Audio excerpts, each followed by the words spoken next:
How many of y'all heard of a book called The 12 Patriarchs? Not me. You ain't never heard of Not that? me. What? No. I Nah. got I got to put y'all on, man. I think I know I spoke on it I spoke on it before. What's a good while ago I spoke on it. That's a journal where when you read the blessings and the blessings and the curses in Genesis 48th chapter, everything Jacob said to his sons, Jacob went into they downfalls and what would happen. But the 12 patriarchs, it's going to fill in all the blanks of everything that our ancestors literally did, all the Jacob's sons that they did. And I'm not gonna go through the whole book, but I'm gonna pull out one story in particular and just show y'all something.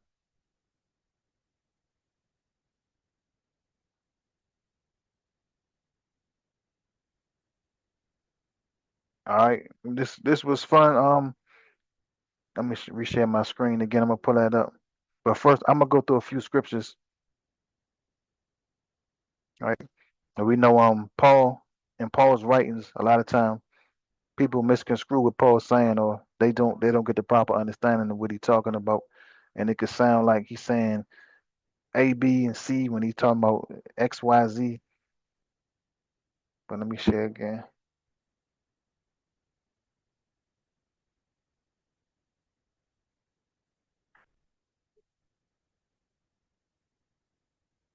Anybody had any questions on the Hebrew I just put up? Oh, y'all can feel free to ask questions. Y'all had to be shy. We all family here.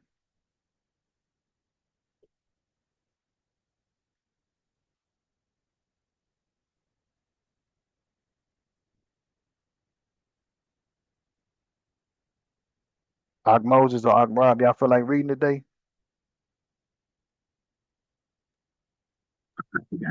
Sure. Con. All right, let me pull this up.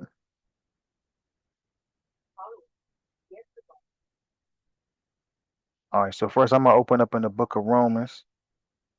We're gonna do Romans, the 12th chapter as always.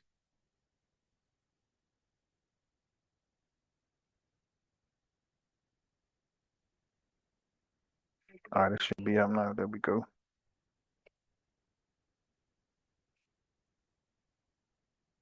All right, if I get it read it, we could just stick to verse 2 on this, and then we're gonna jump into Ecclesiastes.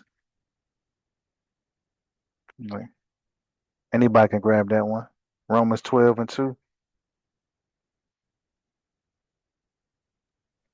Uh, this is Romans chapter 12, verse 2. And be not conformed to this world, but be ye transformed by the renewing of your mind, that ye may prove what is that good and acceptable and perfect will of Yahweh. Come. So that's what we do when we first come into the truth, but that's what we're supposed to do. Change the way we think. A lot of ways we was brought up, especially in the Christian church. A lot of people share testimonies when they was living in that circus, man. That I don't know what to call it, man. It's all type of things. And I done been to different denominations, churches. I done been to the AME churches, Methodist, Presbyterian, Catholic, I've been through all of them, man. And it's all confusion. None of them agree on anything together. They're all against each other. So there's no way you're gonna seek the Father or even get proper understanding of the word through that. So we gotta renew our minds when we come in this truth. Be prepared to get proper understanding through this word, because the Most High Yahweh laid it out plain and simple for us, man. Number one thing we gotta do is keep the commandments, and none of that's hard. In modern society, in Esau's kingdom, there's only I think between 45,000 and 47,000 laws that they got. You know, and Most High only got 613, and you're not required to keep all of them all in this at the same time. There's some things and situations that come up that you have to react using the law to solve the issue or to resolve something. Or if you don't know something, or the high holy days to keep the feast days and stuff, we refer to the scriptures. We got dress code, we got ways we're supposed to treat each other. So you're not doing all 613 laws at the same time. It's just to to govern us as a people. And that's something that go over a lot of our people's head. Where they, a lot of Christians just say, "Oh, there's too many laws. You can't keep all them laws. Nobody can keep the laws." And the first things first. In the church, they don't even teach them. So if you don't know them, how can you make a comment to say you can't keep something that you're not even aware of, right? But let's jump into That def Ecclesiastes. that defeatist mentality. Come, come, and that's a huge major problem with our people, man. Like I've had a sister. I talked this some years back, and I was introducing her to the truth. Like yo, like the truth. Is this truth? It's not what you think it is. You go to the Christian church, and then they're telling you X, Y, Z. You got to do these things. There's laws in the Bible you have to keep, and it's like this pre-programming them to just say, "Oh, nobody can keep all those laws. Nobody can do that. Nobody can do this." But you can stop eating swine, right? Nah, because this and that. You could stop. You literally don't have to eat it. You know, literally. Don't nobody have to be a sodomite or lesbian or anything. You don't have to live like that. You know, you don't have to be disrespectful to your brothers and sisters. You can honor your mother and father. You know, men with women, women with men. We just choose just out of being conformed to this world to just go with the flow and things, and that becomes a huge stumbling block with us. So the bad thing is the children see these type of behaviors from their parents, and then they think it's cool. So they grow up in these type of different environments, and they exercise the stuff that they see. Children are very impressionable. Impressionable. Forget my speech, man. I ain't the most proper talking, and we all here probably from the hood or something, But definitely. Let me get a read on this. Ecclesiastes chapter 5 and verse 1. We're gonna take this down. We take this down to verse 2.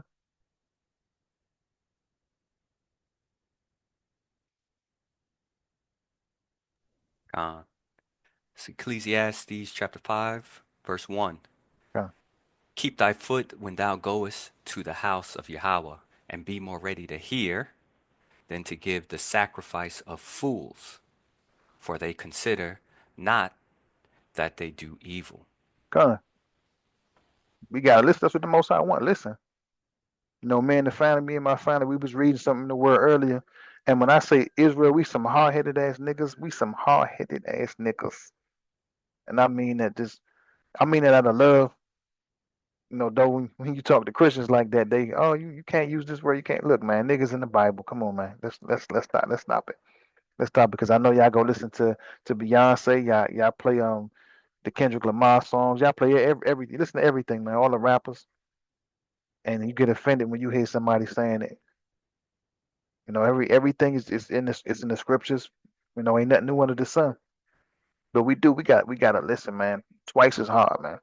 You got two ears, like Rob said, two ears and one mouth. You just listen twice as much as you talk. When people come up and they question us about what we teach, what we believe in, they already have this pre-set up judgment about us. Oh, y'all believe this and y'all believe that. Nah, where you get that from? You know, it just I see y'all always mad and angry. We speak with a loud voice. We speak loud enough for people to hear us. We ain't whispering and singing no R&B songs and shucking and jiving. None of that. We getting your attention and let you know this is a dire situation. Our people need this word, man. And if you ain't hungry for the word of the Most High, man, only thing you're gonna meet is death. That's it. After this rulership, ain't nothing else after this, man. So either you gonna get it now, you ain't gonna never get it. So, Laki, go ahead, keep reading verse 2. Verse 2. Be not rash with thy mouth, and let not thine heart be hasty to utter anything before Yahweh. For Yahweh is in heaven, and thou upon earth. Therefore, let thy words be few. Come, say less, say less. If Moses went up on that mountain to go get them commandments and he was doing talking and stuff and not listening, Moses probably been put to death, man. The Most High would have had chosen somebody else, but Moses went up there. He listened. He listened, man. He got tired of us, man, because and I know Moses wanted to crack a couple niggas across the head, man. We were stressing him out real bad. Ain't no way in hell. And I know I personally I couldn't have did Moses' job. I ain't even gonna fake. I ain't gonna hold you. I couldn't have did that, man. If I'm telling my people what to do to help them to benefit, and they just keep whining and bickering all day, every day, we got out of Egypt, we whining and we complaining. We was brought out to die of hunger, die of thirst. Mosai fed us, gave us something to drink, made sure we was good, safe. You know, Mosai even made sure our clothes, nor our shoes, would even got old, man. Imagine you having on your best outfit, man. You like, man, I don't want to be in the wilderness for no 40 years, but this man, I got my fly gear on, man. Mosai kept that thing clean the whole time. You know, for the old school folks that had the creases in their pants and stuff, man. The Most High made them creases sharp, kept them on point. Wasn't no messing up your outfit or your shoes or anything like that. Most High made sure we was real good, man, decked out. Right. All right. Now I want to jump into this scripture, and we're gonna go in the New Testament. Did I already have it? Yeah, I already had it pulled up. So I'm gonna jump into First Corinthians chapter 7, and I'm not gonna make this a well, I'm not even gonna say that. I'm gonna just let the scripture speak, and then I'm gonna jump back and we're gonna go into the 12 patriarchs. I think I already got that lined up. All right. All right, Doc Moses, if you can read this for me, just read this down to I want to say verse 6 or verse 7. But as you read down, I'll stop you. I'll stop you at that point. Uh, 1 Corinthians chapter 7, verse 1. Now concerning the things whereof ye wrote unto me, it is good for a man not to touch a woman. Verse 2. Nevertheless, to avoid fornication, let every man have his own wife, and let every woman have her own husband. Come on, keep going. Verse 3. Let the husband render unto the wife due benevolence, and likewise also the wife unto the husband. Keep going. Verse 4. The wife have no power of her own body, but the husband. And likewise also the husband have not power over his own body, Come on, but that's the like wife. it. Slocking that to cut you. Hold it right there 1 second. I just want to jump up to verse 1 real quick. Now this is Paul saying, now concerning the things wherefore ye wrote unto me. So Paul's speaking about something that was previously written to him. And this scripture right here, this verse right here, well not this verse, but in this chapter of First Corinthians, it's a big misconception of what Paul is talking about. But when it says now concerning the things where you wrote unto me, Paul is referring to something that was mentioned previously. But keep reading. I'm gonna jump back after you finish reading this. Verse 5. Defraud ye not one the other, except it be with consent for a time, that ye may give yourselves to fasting and prayer, and come together again, that Satan tempt you not for your incontinency. Come. So just going to doing your marital duty, sex. We all adults here, right? So there's a time period where you cut out. You can fast, pray. Give your time to the Most High, as we all supposed to do. Because marriage is not about loving 24 hours a day, 24/7. There's other things you do in life. You might work. Of course, you got to eat, got to bathe. If you got children, you taking care of your children. So it's the time and place for everything. But stop at verse 6 on this one, and then I'm gonna jump back. Um, Verse 6. But I speak this by permission, and not of commandment. So Paul didn't say everything according to a commandment, but what Paul did do, he always confirmed with the Most High, and the Most High would give him permission. Now, Paul never said anything to mislead us, but some things, when you check it out, Paul spoke with a lot of sarcasm. It's like he was saying, man, you know what, um, man, you know what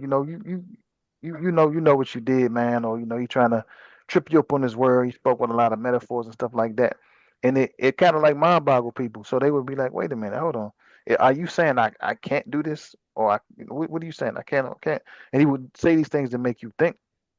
It's the same thing when you look at parables from Yahweh Shai. Yahweh Shai made you think. the disciples will ask him, what do you mean when you say this? Right? So let's jump back up. Right? It said, verse 2, it said, nevertheless, to avoid fornication, let every man have his own wife and every woman have her own husband. Right? Now we know Jacob's story. Jacob had his 4 wives, and this is not going into a poly lesson, no polygamy, multiple. It's not going into this type of lesson. Um, I'm using this to just to jump back and to show y'all something that happened, and just to give you a background story on what Paul is really talking about, because this ended up happening all throughout Israel. What men were doing, our answers we was going off big time. Um, Let me jump back into. So we're gonna go to First Corinthians chapter 5, and we're gonna see what was written unto Paul.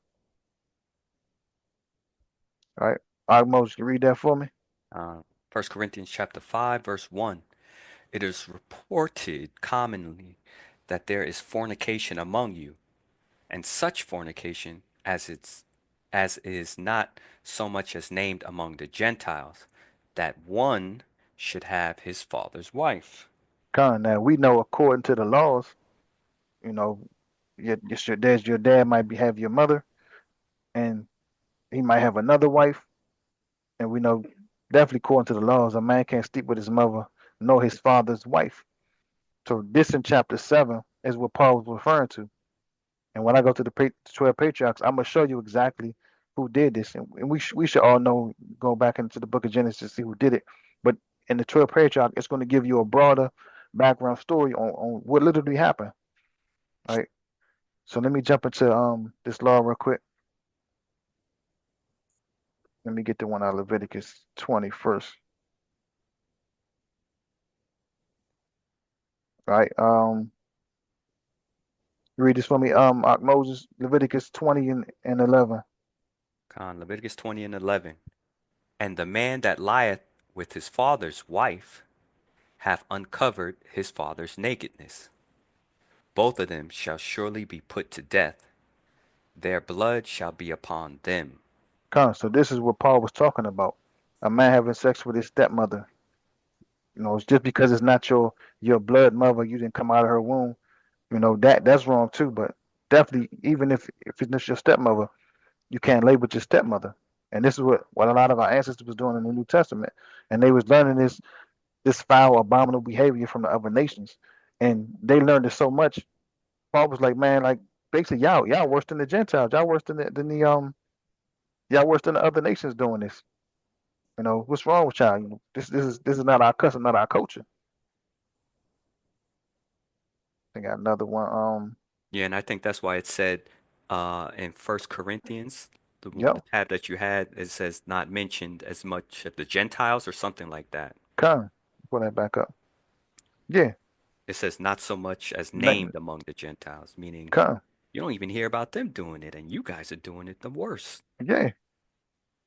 And they was doing this because it was in practice. I mean, it's different generations of us. We get with other nations of people. We start practicing they customs. We know in Esau's culture, you know, um, incest is a heavy thing, man. Grandma with grandson, daddy with daughter, mother with son. You know, it's all over the place. Granddad with granddaughter. They got this big old bowl of abominations. They just mix up. And Slovakia. And Okay, also, before this, before the Romans were ruling, we were in the Greek captivity. So, of course, Israelites took on the customs of the Greeks and chose to forsake the Israelite customs for the Greeks' custom, right? So it was put into practice. That's why we get the Gentiles in the New Testament. okay. Then we was referred to as Gentiles as well. Hmm. But as you study the scriptures more, you see the separation and when it's actually talking about the other nations as opposed to when it's referring to Israel. There's many times when you read Paul's letters, when he wrote to the Romans, when he wrote to the Galatians, he was writing to Israelites. He wasn't writing to those actual people. He made a distinction himself. He's an Israelite of the tribe of Benjamin, so he made a separate distinction. All right. See, I got another one back in the Old Testament. I didn't pull the one out of Deuteronomy yet, did I? Nah. This is let me backing off the law again. This is Deuteronomy 22 and 30, Ark Moses. Um, a man shall not take his father's wife, nor discover his father's skirt. Come, because this is like consider you undressing your father too. You looking at your father's wife's nakedness, your stepmother's nakedness, right? And in the book of Genesis, this is what Reuben did. Reuben slept with I think it was Bella. He slept with his stepmother. Now we gonna get some background story on how did this happen, man? You know, what made him do it? You know, was he tempted? You know, what really happened? What was going through his mind? All right, let me grab that 12 patriarchs.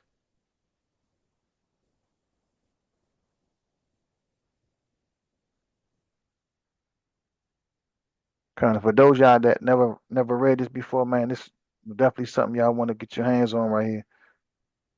All right. I think it's probably like maybe 2, 3 pages of this.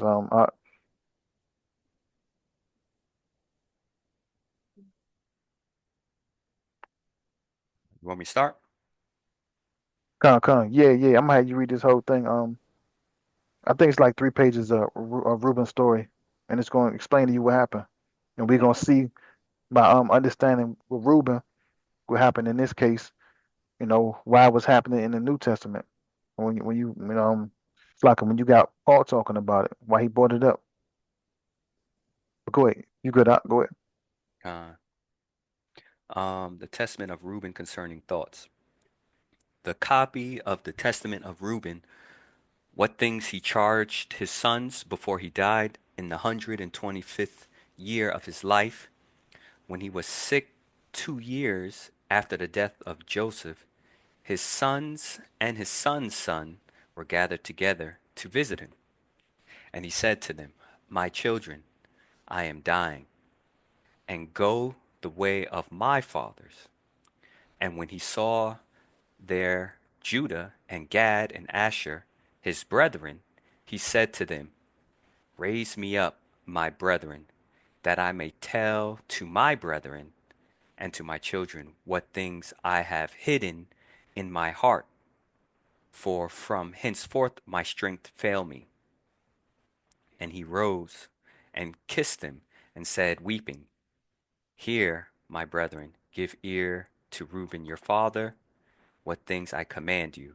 And behold, I call to witness against you this day the God of heaven, that ye walk not in the ignorance of youth and fornication, wherein I ran greedily, and I defiled the bed of Jacob my father. For I tell you that he smote me with a sore plague in mine loins for several months. And had not Jacob our father prayed for me to the Lord, surely the Lord would have destroyed me. For I was 30 years old when I did this evil in the sight of the Lord. And for 7 months I was sick even unto death, and I repented for 7 years in the set purpose of my soul before the Lord. Wine and strong drink I drank not, and flesh entered not into my mouth, and I tasted not pleasant food, mourning over my sin, for it was great. And it shall not be so, Salakia, and it shall not so be done in Israel. Salaki. 1 second. So this is Reuben going into fornication, where we just read some laws on what fornication is.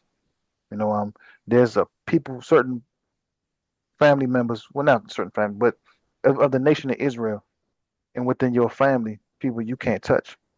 You know, that's it. Your sister, your mother, and we know that sicko man on man and woman on woman stuff. That's off. I don't need to explain it to nobody here, man. We know that that's definitely off. But even stepchildren, a man can't sleep with his stepdaughter. You know, he can't. A woman can't sleep with her stepson. No in-laws. You know, crossing paths with in-laws or none of that stuff. So Reuben's gonna get into what happened. He's gonna explain that, and this is what Paul was talking about. You know, it happened in the past, and it happened even on a high scale as you get into the New Testament, as you get to the city of Corinth. It was happening like crazy. But Slocky, go ahead up. I think, 2. And now hear me, my children, what things I saw in my repentance concerning the 7 spirits of error. 7 spirits are given against man from Beliar, and they are chief of the works of youth. And 7 spirits are given to him at his creation, that in them should be done every work of man. The first, spirit of life, with which man's whole being is created. The second, spirit of sight, with which ariseth desire. The third, spirit is of hearing, with which cometh teaching. The fourth spirit of Salakia, the fourth spirit is of smelling, with which taste is given to draw air and breath. The fifth spirit is of speech, with which cometh knowledge. The sixth spirit is of taste, with which cometh the eating of meats and drinks. And by them strength is produced, for in food is the foundation of strength. The seventh spirit is of begetting and sexual intercourse, with which through love of pleasure sin also entereth in. Wherefore it is the last in order of creation, and the first of youth, because it is filled with ignorance, which leadeth the young as a blind man to a pit, and as cattle to a precipice. Come. So Ruben laying it down to us right now, man. Beware of these things, and most of all, beware of sexual sins, right? Because sex is a thing, man. It's sacred, man. It's not something you to open yourself up to just anybody, and this for men and women. As men, we shouldn't just lay with anybody, and as women, you shouldn't just let any man just into yourself, man. You take on those spirits. You don't want to get involved with somebody that you really don't want to be with, and you don't want to become exploiting yourself like we got a lot of our young sisters now today. They can't stay off of Instagram and but the OnlyFans and all these type of things. They think because they reaping some financial benefits from it, which really don't mean nothing because at the end of the day, they don't have anything. They just get money to live in the moment, and they back at it again, throwing themselves around. You know, but Ruben really about to lay some jewels on us, man. Keep going up. I'll probably let you read the rest of this straight through because it's gonna pick up. Uh, Besides all these, there is an eighth, spirit of sleep, with which is created entrancement of a man's nature and the image of death. With these spirits are mingled the spirits of error. The first, the spirit of fornication, dwelleth in the nature and in the senses. The second, spirit of insatiateness in the belly. The third, spirit of fighting in the liver and the gall. The fourth is the spirit of fawning and trickery, and through over officiousness a man may be fair in seeming. The fifth is the spirit of arrogance, that a man be stirred up and become high minded. The sixth is the spirit of lying and perdition, and in jealousy to feign words and to conceal words from kindred and friends. The seventh is the spirit of injustice, with which are theft and pilferings, that a man may work the desire of his heart. The injustice worketh together with the other spirits by means of craft. Besides all these, the spirit of sleep, the eighth spirit, is conjoined with error and fantasy, and so perish every young man, darkening his mind from the truth, and not understanding the law of God, nor obeying the admonitions of his father, as befell me also in my youth. Sound like young and dumb. Yeah, that's exactly what it is, man. Because when you're young, you don't think about nothing, man. You just you live the life, you live your life the way you want to live it. But then when that trouble comes, you're looking for somebody to come bail you out. My folks told me if I ever got in any trouble when I was younger, and it didn't stop me from hanging in the streets and doing dumb stuff, but I ain't never get locked up on nothing. But any trouble, I could never call my house. you know, my folks made that plain and clear. You stuck, you get locked up, you in there. That's your new house. So I had to go ahead and be crafty with anything I did.